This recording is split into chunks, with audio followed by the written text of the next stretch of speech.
So the question is this: how do most agents find the secrets to succeed in today's competitive real estate market, especially when the top agents are keeping those secrets to themselves?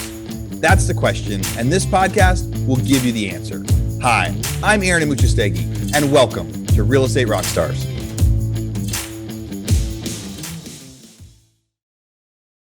Real Estate Rockstars, this is Aaron Amuchastegui. Happy February.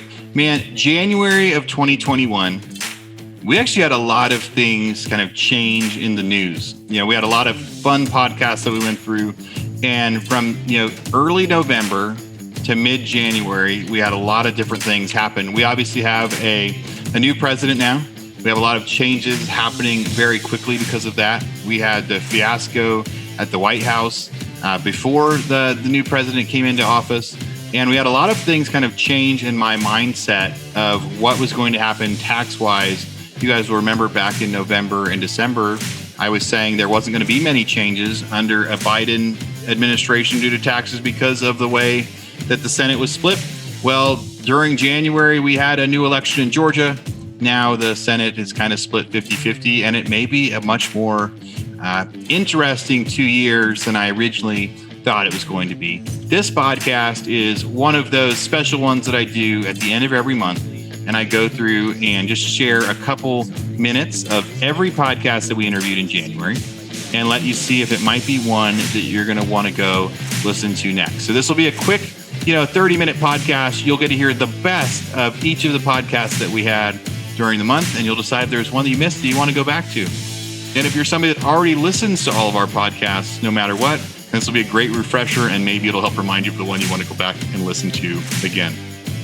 Our first January podcast, January 7th, was episode 945, The House Hacking Realtor, Niching Down with Jordan Moorhead. Here you go. Where did you first hear about house hacking? I just had the idea a long time back that it was a good idea to live in one side of a duplex and rent the other, and maybe my mortgage expenses would be cheaper. I had really no clarity whatsoever when I started thinking about it, but it just sounded like a good idea to me. And then I ran into Bigger Pockets around 2014, started hearing that term house hacking, said, oh, this is something I have to do. And I kind of waited around too long, but it got started in 2016. Yeah, getting started now, we could always start it sooner, but it's never too late to start. So you did the first house hack, you bought that, you rented out the rooms, you're very active in that. And then somewhere in that process, you said, maybe I should become an agent. What was the transition like when you became an agent? I didn't convert very many. I tried not to mix them so much, but I was able to learn how to sell. I was able to learn how to talk to people. I used to get so nervous talking to people.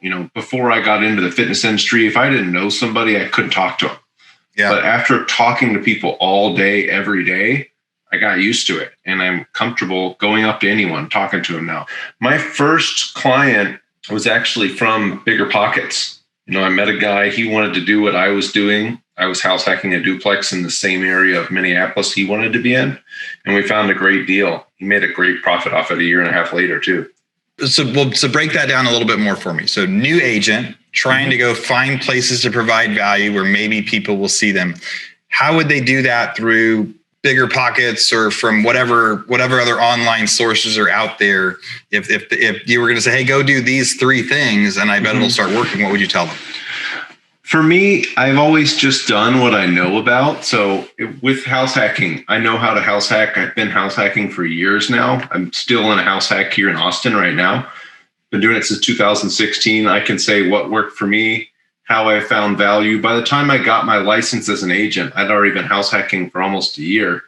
And I'd been making $500 a month to live in it. So I just spoke to that. I spoke to what I knew. I do it on social media. I do it on Bigger Pockets. I talk to whoever I can. I host meetups. I have a podcast. Really anywhere I can get it out. I'm on YouTube, Bigger Pockets, Instagram, Facebook, Twitter even. Try to get out there and meet people as often as I can. And I'm just always out there trying to network, trying to meet people, trying to provide value to people that are interested in house hacking. I try to work with people that specifically want what I have and what I do. And I don't just go out there looking for random business. And I think that's always, my first year, I sold 24 houses. 23 of them were to house hackers. So I think that's always been good for me, is just to stick to my niche. right? So if people go to hibandigital.com, they click on get the toolbox. In there will be a copy of your house hacking ebook. What's in that? Just talks all about house hacking and my journey with house hacking and really what that all looks like. So if you're an agent that wants to learn about house hacking and be able to help other people with that strategy, or maybe you want to get into house hacking yourself and then help other people with that strategy, definitely read some material about house hacking, learn and experience house hacking, and you can help people. You can have another great tool to help people save money and get started in real estate investing.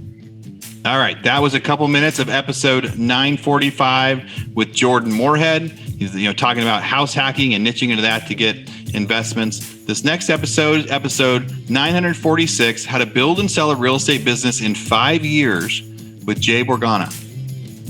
If somebody's listening right now and they're getting ready to start their team, or they have their team, but now they're thinking about, whoa, I never thought I could sell off my team or a portion of my team, right? Like you didn't sell 100% of your team, did you? Yeah, I sold 70%. Right. So you sold 70%. Like talk about getting risk off the table. You took a big paycheck. You still get 30% of that, EBITDA, but now 70% is going to somebody else. And that probably helps you grow or do whatever else you want to do. So what are the steps of how to build a business to sell? Let me take a step back. So whether you want to sell or not, I think it's a good process to go through because, there are books that have been written, built to sell, built to last. I think if you design your business to sell, you will last. The way you want to think about it is how do you build essentially a business in the box where that you can hand someone, whether you're there or not, or if you get hit by a bus, that business is still growing. So it starts with systems. It starts with having a vision of what you want your consumer or your buyers and sellers to experience, and then mapping that experience for your agents or your employees, and then having a process for that, having a process for client acquisition, having a process for client retention, and having a process for agent acquisition and agent retention. Any other big advice you would give somebody when they're talking about, real estate in 2020 or things to focus on or just how to succeed as an agent? Well, I think there's a big shift right now in the demographics of the clients that we work with. And there's definitely a multiple shifts in terms of the systems, the technologies, and the way we do our business.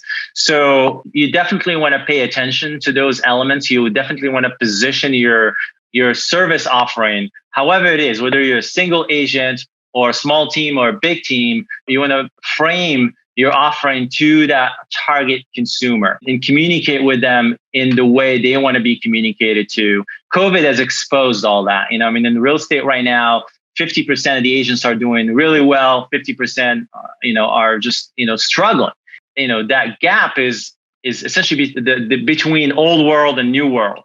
And it's just like the retailer, the brick and mortar retailer is struggling right now. The online retailers are doing really well.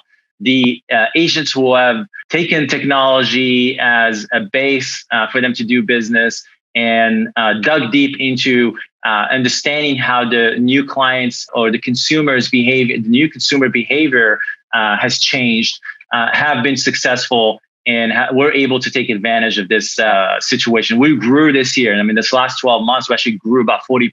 Our business has grown, even though our market has shrunk about 10%.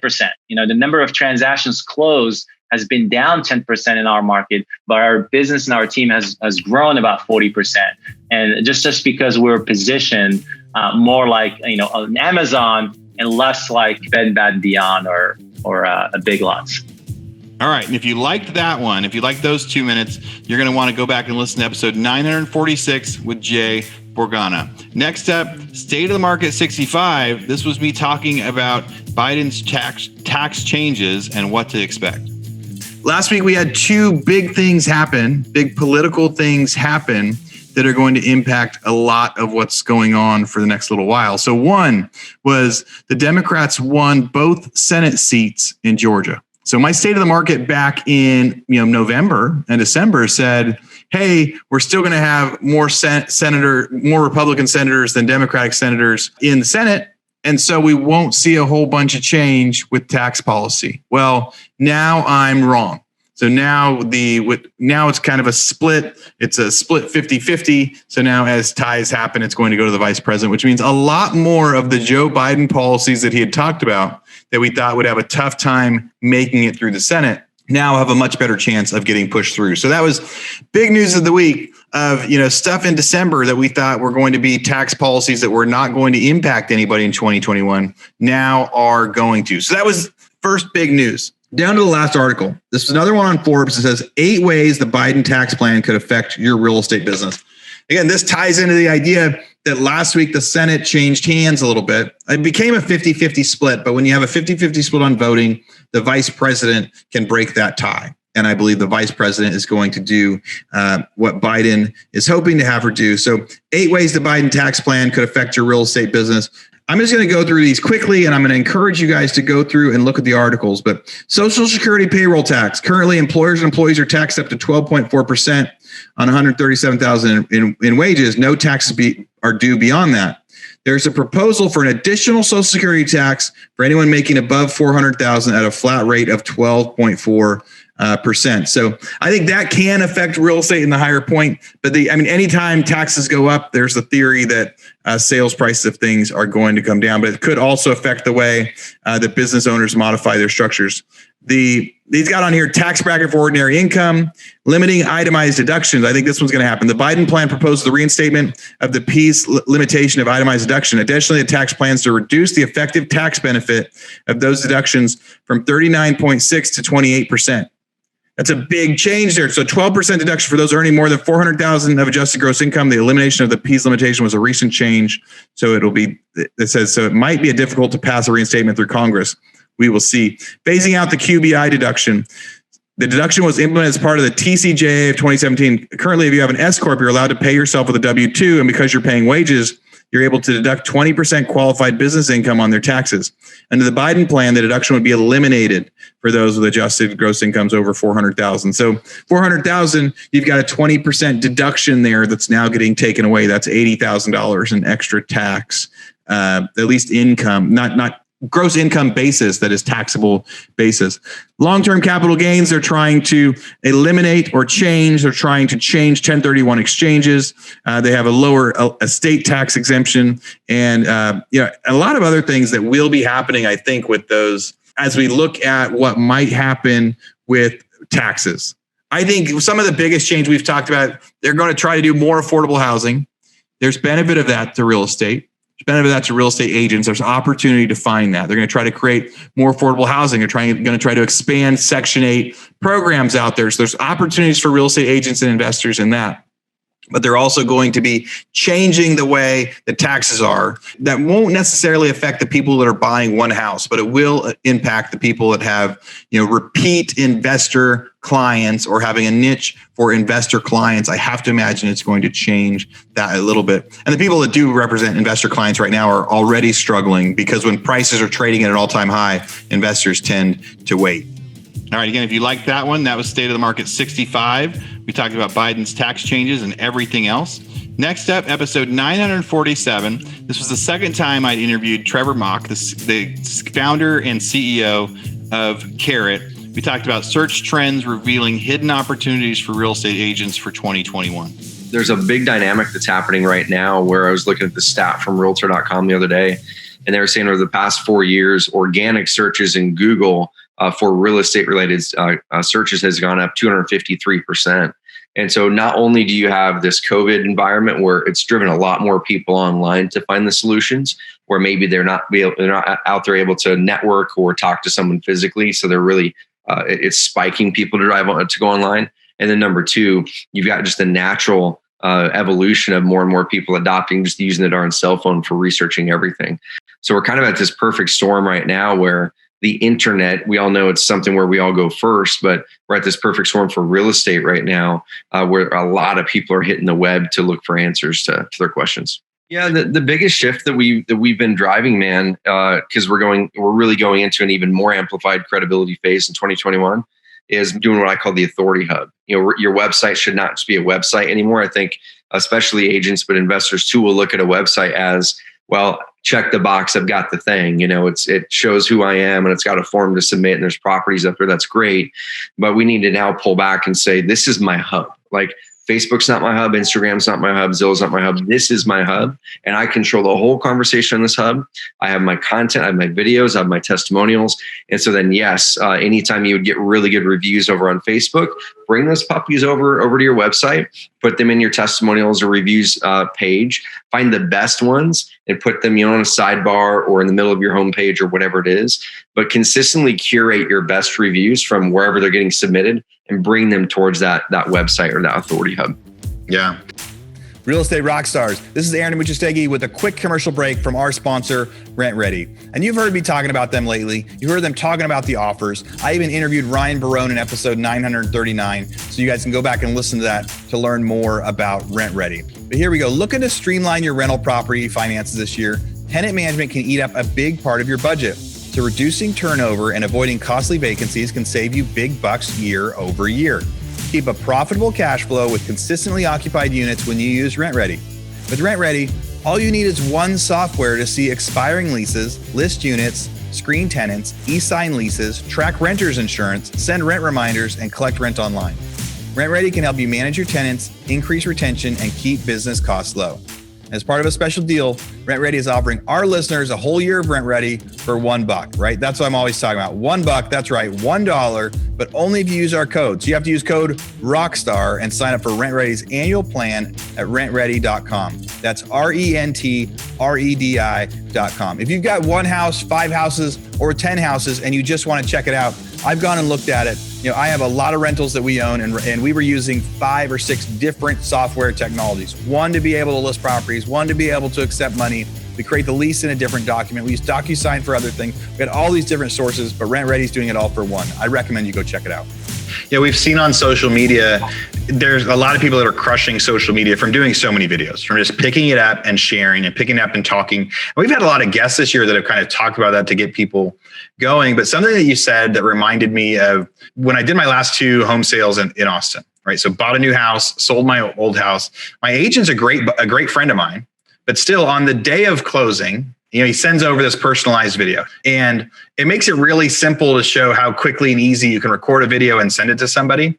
And that could even be a good opportunity for agents, right? When they're sending the video over and a couple links that says, if you wouldn't mind, send me a review here, or hey, if you'd record a video review, that'd be even better. I mean, I think that there's just a conversation in that system. Does one work better than the other? Well, my default is always this, man, like always go for the best. So the video review is definitely going to be the best because you can then repurpose that in multiple ways. But Aaron, here's the thing I'd love for people to think about the most as you're heading into 2021 is don't just think about a testimonial as in, once again, I got the checkbox, I got the testimonial. Dude, don't ask for testimonials. And here's the reason why, Aaron, before I walk through my process, here's the reason why you never ask for testimonials. As soon as you do, 9.5 or 9.9 out of 10 of those people who are asking for testimonial are not on video every day. They're not comfortable recording videos of themselves, uploading them to websites and Facebook. Yeah. So what do? They put their testimonial face on, and then they go, okay, I guess I'll do it. And pretty much everything that they tell you in that testimonial is going to be generic. It's not going to come from the heart. It's just going to be, they're going to say what they think you want to hear. And it's going to be like, hey, it was great working with Aaron, and he really served us well, and the transaction closed quick. Okay, awesome. And that's what most people's testimonials look like. But it's not the best stuff. Now, here's what I would do.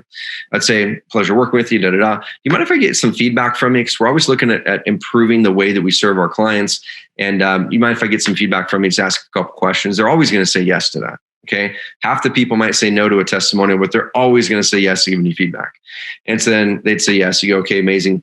What was it? Was there anything about the service that kind of surprised you in a good way? Oftentimes they'll say, you know what? I was really, really pleased in how fast this sold, or I really didn't think it was going to sell for as much as it did, or whatever it was. And you can continue to ask questions there. And then ask the questions ask the journey. Okay. How did they hear about you? Why did they choose you? Was there anything that they were hesitant of in choosing to work with you that they overcame? How do you feel? Were we able to solve this problem for you the way that you hoped? And they're going to tell you. And then you go, man, that was so good. I've got some notes here. There's a lot of people that are weighing the same option that you weighed on who to work with. And if they had the same information, it'd be really, really helpful, and it'd help them to have an amazing experience. We want to help more people here locally, so they're not working with providers that are just not doing a good job. Would you be comfortable if we recorded kind of what you just said on a short video, and then we can just share that with other people that are looking to make the option? almost all of them are going to say yes now, because it's not the testimonial phase. It's straight up. And here's the thing, Aaron, you coached them through what to say already. They already know what to say because they just said it all. Okay. Yeah. Now you already know exactly what they're going to say because they already said it all, and you can coach them on that. And you can say, cool, I'm just going to pull up my camera and I'm going to ask you a few of those same questions I just asked you, and just, give a similar answer. And that'll be perfect. That sound good? You're going to get the best testimonials. And then you never have to ask for another testimonial ever again. Ask for feedback, ask for their journey, ask for why they chose you, what other options they weighed, why they ended up working with you. Is there anything they're nervous about? And the reason I'm saying this, Aaron, is you want all of the objections that are going through the mind of someone that's choosing deciding to choose you or someone else right now. You want to know what objections did they have that they overcame to work with you, because you want to pull those objections out of the testimonial, and that's what needs to get posted. All right. If you liked my talk with Trevor, you want to go hear the rest, that was episode 947. Next up, episode 948. It says, are you ready for 2021's Red Hot Real Estate with Kyle Renke? I talk about now that my team does so good working from home. But if they hadn't been trained in an office first, I worry that they wouldn't have gotten the skills. And there's probably agents right now that are apprehensive of starting because they're like, hey, I'm going to have to start from home. Can I be my own boss from home? What was that like? What were some tips that made it work? And what were some things that made it difficult? Yeah, it was definitely a transition at first to being able to work at home. And I think this is something everybody's had to adjust to, but especially when you're moving into a new career, you're trying to establish new habits and you're trying to make sure you're doing really well at what you're doing. And so, and then obviously you've got kids at home and homeschooling. So it was definitely an adjustment. The first thing we had to do was we had to just warden off a certain portion of my office and say, this is exactly my area. And I have to come here, and this is a work area, and that's all it's for. And then, especially with kids, the biggest thing that we did was I would wake up earlier before the kids, and that's where I can get most of my work done distraction free. And then from there, it's been a little bit more easy and a little bit easier to attain that way for sure. Yeah. What are some tips for doing your, PowerPoint online listing presentation? And what are some tips for virtual showings? I think the key is, number one, you really have to know who your audience is, who your client is. So for us and the buyers that we work with, and they're coming from the Bay Area, I kind of know what they're looking for, right? From a general perspective, because a lot of them are looking for the same thing. And I know what they're looking for in an agent. They're looking for somebody who they can trust. They're looking for somebody who has really good market expertise. They're looking for somebody who knows about the areas that we would consider the path of progress. And they're really leaning on us for that information. And so that's a huge part of getting to know who they are, and they want to know somebody that can help them, run the numbers and analyze properties. But the other side too is sort of being a coach, right? And so being a coach is getting to know them and what their goals are, understanding what their why is. And so that's a big part of these Zoom presentations. Is really, my job is not to talk and sell them anything. My job is to really get to know their goals, figure out what their driving, motivating factors are, and then help them reach their goal based on what they want to help them, reach it. So that's a big part in terms of just getting to know them and what makes them tick, and then helping them reach those goals. What's your number one piece of advice for real estate agents to succeed in today's market? I would say the number one piece of advice is you have to be adaptable. You have to be able to pivot and move fast. And that's true with any entrepreneurial endeavor, but especially right now in a COVID-related world and in real estate. Had I come in with the fixed mindset of, okay, all I have to do is come into my broker's office and sit and learn, and everything will come to me, I would not have been at the place of where I'm at today with relative success. And so I had to quickly think and take action on, these are the items that I have to focus on in my life. I have to focus on, at first it was getting those clients through the escrow, but then secondly it was, okay, how can I help new people in this world? And so that's a big part, is just understanding where you're at and being able to move quickly and move fast.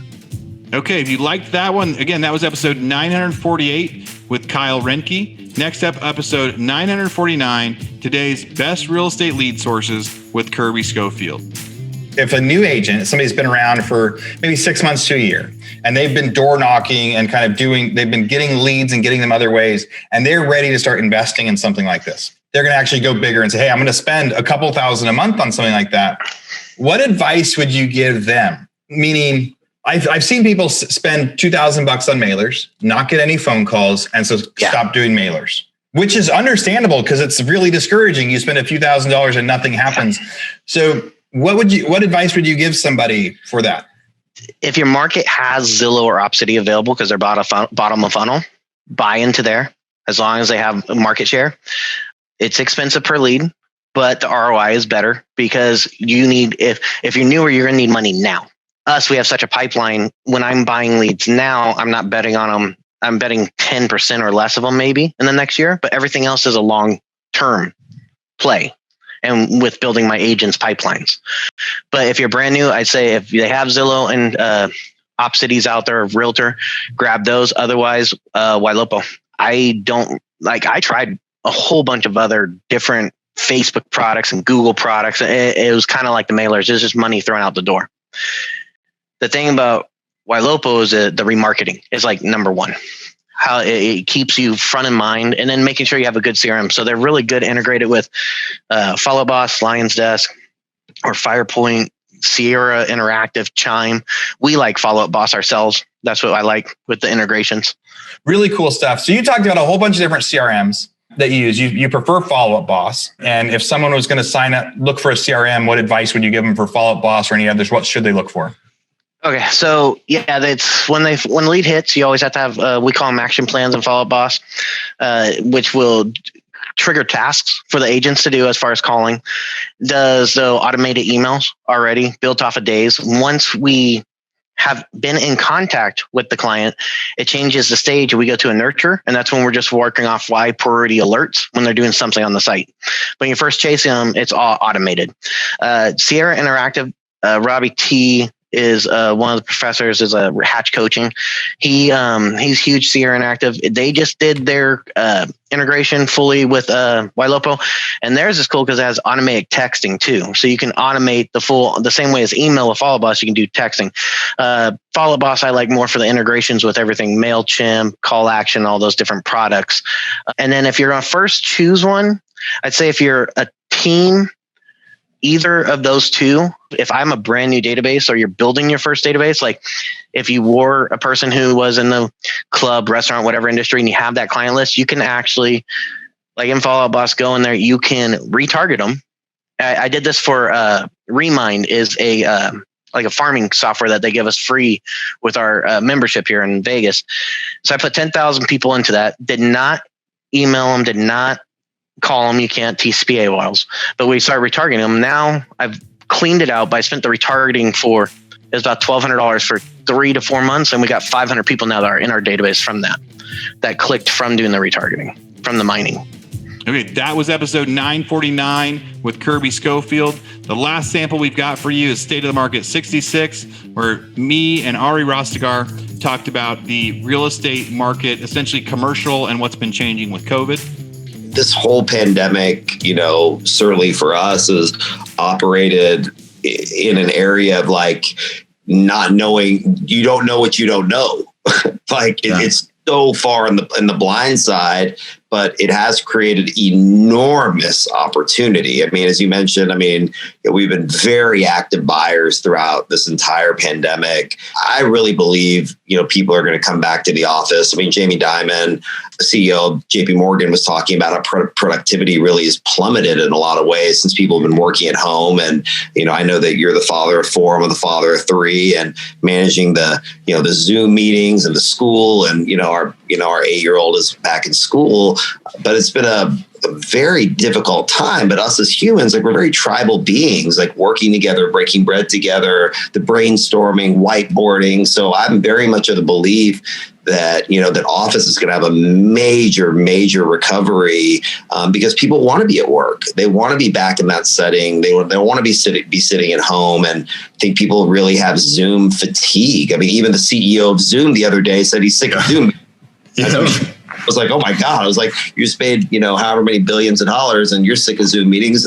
I know I love the human interaction and just being in front of people, talking with them, and being able to share those exchanges. You think retail comes back before hospitality, like hotels, or about the same time, or any idea? That's a really difficult question. I think hotels come back first.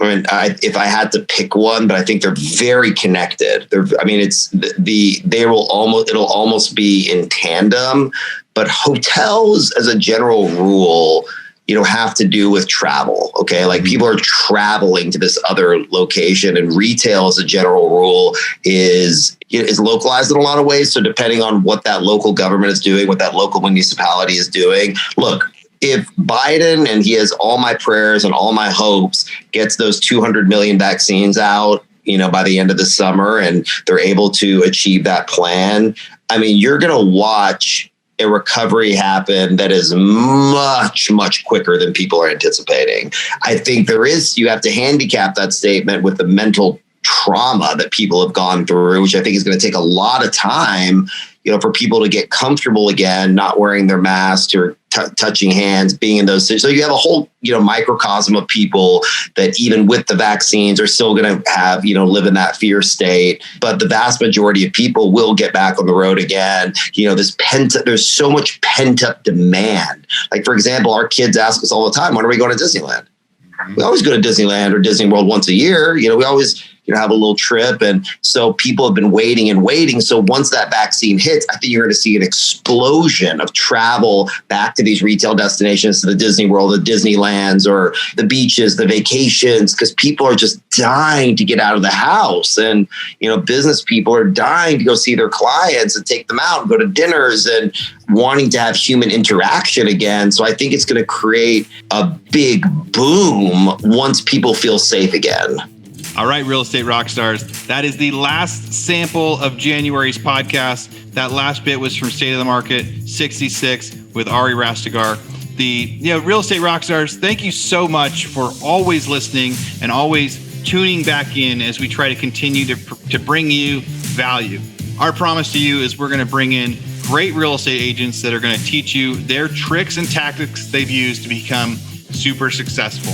We're going to scour the internet for real estate news, and we're going to try to take it and make it applicable for you. So you don't have to spend all of your time looking for real estate news. We're going to tell you what to be looking for. So real estate rockstars, thank you again for listening. If there were any of the episodes today that you liked, please go back and listen to them again. If you love what you're hearing or you hate what you're hearing, go leave us a review so we get to know what we can do better and what we're doing great. And thank you for listening. All right, real estate rock stars, this is Aaron Muchastegui jumping in again to thank you for listening to the show. Hopefully you guys loved listening to that one. And I want to make sure that you know about all of the extra resources that we have. And also, we need your help. They say podcasts are free. You get to listen to podcasts for free. But what is the cost of that podcast? I would say if I could beg you to pay anything for that podcast, I would say the cost of the podcast is going and giving a review. So whether you download it on Google or Apple or YouTube or anywhere else, please go give us a review. Say what you liked, what you didn't like. It helps us get better guests. The more reviews, the higher we get in the rankings. Right now, we are the biggest podcast out there for real estate agents, and we want to keep that spot because we know there's lots of podcasts out there. So go give us a review. Also, be sure to go to hibandigital.com. If you liked any of the resources that those real estate agents talked about, we've got a huge video vault of those resources for free. Every penny that comes on the podcast that we interview, they give us something that helps them get their deals or helps them work with their clients. And we put that in the toolbox in our vault for you. So go to hibandigital.com and you can get it. If you're looking for real estate education, go to rebusuniversity.com. We have all sorts of courses in there to help agents succeed in real estate, how to get the listing, how to negotiate deals, how to become an investor, all sorts of different stuff, rebusuniversity.com. And if you want to chat with me, go find me on Instagram. And if you come find me on Instagram, you can send me messages. Tell me what you want to hear. Tell me what you liked, what you didn't like. We try to put a bunch of content out there too. You can find me in two different places. It's at rerockstars.com for our Real Estate Rockstars page, or at aaronandmuchastegui.com for my personal Instagram page, where I can chat with you about all sorts of different things. Thanks for listening. We'll see you again soon.